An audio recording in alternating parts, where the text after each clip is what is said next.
יש לי משהו של בתחתון, ואני לא אומר לך את זה סתם. אתמול הייתי במעשים, ובתחילת המעשים כבר היה לי שירותים, ואני כמעט עשיתי, זורקים עליי פה, גם על הרפואית שלי. וזה פשוט לא הגיוני. אני רק רוצה פתרון לבעיה הרפואית. ये वीडियो एक इजरायली फौजी का है जिसे जब गाजा में बंदी बना लिया गया तो वो रोने लगे। फलस्तीनियों से खुद को छोड़ दिए जाने की भीख मांगने लगा, रोते हुए गिड़गिड़ाने लगा और कह रहा है कि वो गाजा के साथ इजराइल को छोड़ देगा और दुनिया के किसी कोने में जाकर रह लेगा। लेकिन वो इजराइल में नहीं रहेगा क्योंकि इजराइल फलस्तीनियों के जमीन को कब्जा कर बसाया गया है।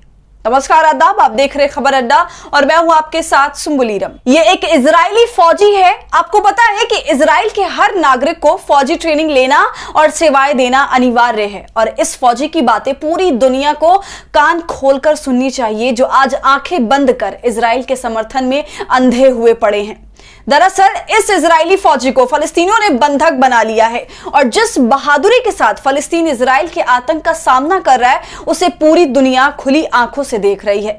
कई ऐसे देश हैं जो इस बात को समझ रहे हैं कि कैसे फलस्तीन की जमीन पर इजराइल कब्जा कर फलस्तीनियों पर जुल्म कर रहा है।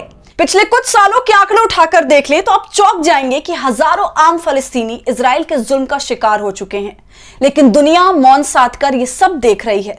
अब फलस्तीनी करो या मरो के हालात में है। ऐसे में जिस बहादुरी के साथ फलस्तीन ने इजराइल पर हमला किया वो यकीनन इजराइल के घमंड को चकनाचूर करने वाला है, क्योंकि जो इजराइल फलस्तीनियों को यह समझता था कि वो कभी भी इसे मसल देगा और पूरे फलस्तीन पर अपना कब्जा कर लेगा, लेकिन फलस्तीनियों ने साफ संदेश दे दिया कि भले ही उनके पास आधुनिक हथियार नहीं है लेकिन वो लड़ना जानते हैं। भले ही उनके पास लड़ाकू हेलीकॉप्टर नहीं है लेकिन वो जानते हैं कि पैराशूट से ही दुश्मन की नींद कैसे उड़ाई जाती है। भले फलस्तीन के पास व्हाइट फास्फोरस बम ना हो लेकिन वो रॉकेट दागना जानते हैं। फलस्तीनियों को लड़ाई में बुलडोजर का इस्तेमाल करना आता है।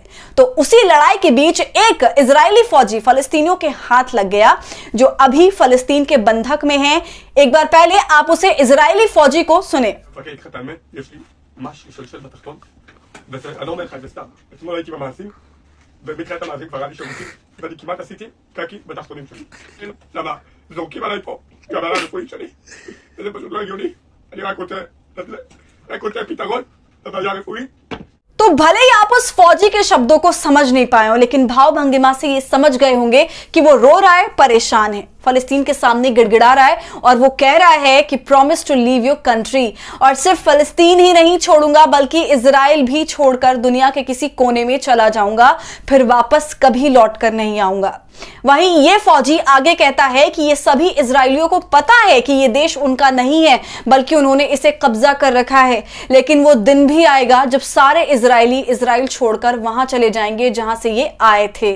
तो इस फौजी को सुनकर जरा रुकिए और सोचने और समझने की कोशिश कीजिए कि आखिर फलस्तीन क्या कह रहा है, दुनिया के सामने किस बात की गुहार लगा रहा है। क्योंकि फलस्तीन इजराइल जैसे ताकतवर के सामने चट्टान बन चुका है, क्योंकि हकीकत यही है कि एक एक इजरायली को इस बात का अच्छे से पता है कि वो जिस देश को इजराइल बना चुके हैं असल में वो फलस्तीन है। तो इजरायली फौजी के इस खुलासे को आप कैसे देखते हैं हमें कमेंट कर जरूर बताएं। और हमारी फ्री जर्नलिज्म को आपके सपोर्ट की जरूरत है, वो तभी होगा जब आप जितना ज्यादा यूट्यूब पर ज्वाइन का बटन इस्तेमाल कर हमारे मेंबर बनेंगे और इससे हमारी हौसला अफजाई करेंगे। दोस्तों, अगर आप ये वीडियो YouTube पर देख रहे हैं तो खबर अड्डा को सब्सक्राइब कर लीजिए। फेसबुक और इंस्टाग्राम पर देख रहे हैं तो इसे फॉलो कर लीजिए।